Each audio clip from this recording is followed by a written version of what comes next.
네, 관련 소식 안건우 정치부 기자와 함께 짚어보겠습니다. 자, 안건우 기자와 얘기하기 전에 안철수 위원장이 조금 전 출마 선언, 주요 장면부터 먼저 보시죠. 지난 23년간의 민선시장 시기 대부분 5명의 시장 중 4명이 야당 시장이었습니다. 이건 서울 시민의 민주의식이 작동한 결과입니다. 이번 6.13 선거 역시 핵심은 견제와 균형입니다. 꼭 투표해 주시기 바랍니다. 저는 한 곳으로 모아야 힘이 되고 의미가 있습니다. 야권의 대표 선수로 나온 저 안철수로 힘을 모아주시기를 호소합니다. 네, 본인을 야권의 대표 선수라고 표현을 했습니다. 뒤에 안철수 대표 위원장의 뒤에 보니까 혁신 경영이라고 써 있는데 서울시를 뭐 기업처럼 이끌겠다는 그런 뜻으로 보이기도 하고요. 어떻습니까? 네, 역시 안철수 위원장 같은 경우에는 IT 기업가 출신 벤처기업을 운영하고 또 정치인도 역임을 하면서 예. 수많은 경험을 했습니다. 예. 그런 과정에서 본인은 혁신 전문가라고도 이야기를 하고 있는데 서울시정 자체도 자신이 민의를 받들면서도 제4차 산업혁명에 맞도록 혁신을 하도록 하는 그런 의미가 담겨있다고 볼 수 있습니다. 본인의 전문 영역을 좀 강조했다 이렇게 해석할 수 있겠고요. 자, 출마 선언 장소로 오늘 당연히 이제 비가 그치면서 서울시의회 본관 앞 야외를 선택했는데 의미가 있습니까?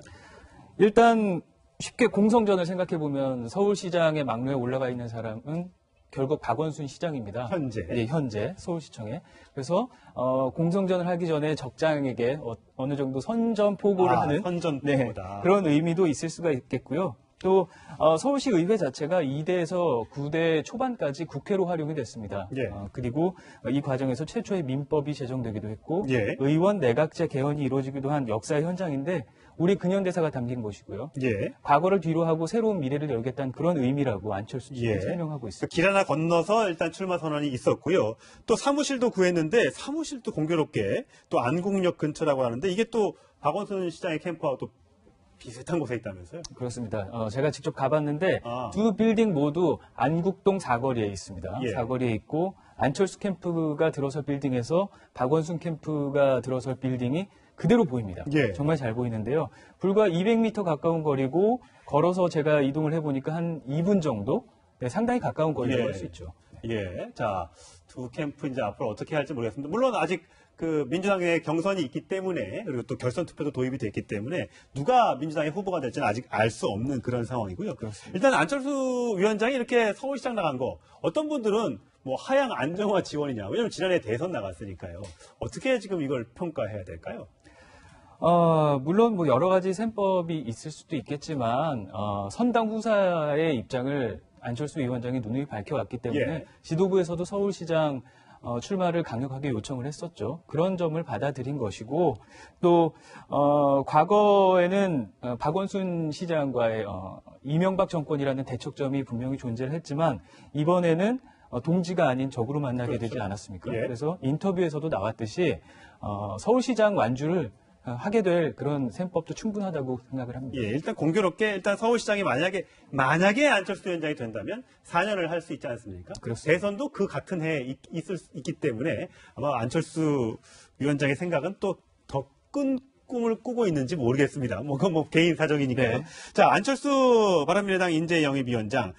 과거에 이제 박원순 시장에 양보를 했었기 때문에 7년 전에 이번에는 또 양보하겠느냐 안 하겠느냐 양보를 받을 생각이 있느냐 여기에 대해서 이제 답변을 하기에를 뭐 2011년에는 양보할 가치가 있었다고 판단을 하지만 지금은 양보를 받아서 내가 뭘 어떻게 해보겠다는 생각은 해본 적이 없다고 밝혔고요. 그렇다면 박원순 서울시장은 여기에 대해서 어떻게 얘기를 했을까요? 한번 들어보시죠.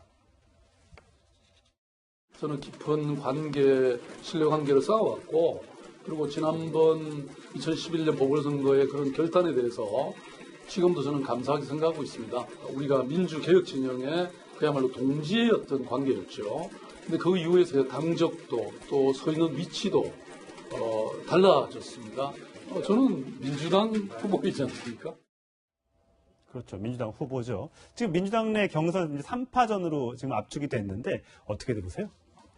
네, 일단 1강 2약이라고 볼 수 있을 것 같습니다. 네, 확실히 박원순 후보가 우위를 점하고 있는 건 맞고요. 그리고 박영선, 우상호 후보가 뒤를 따르는 형국이죠. 네.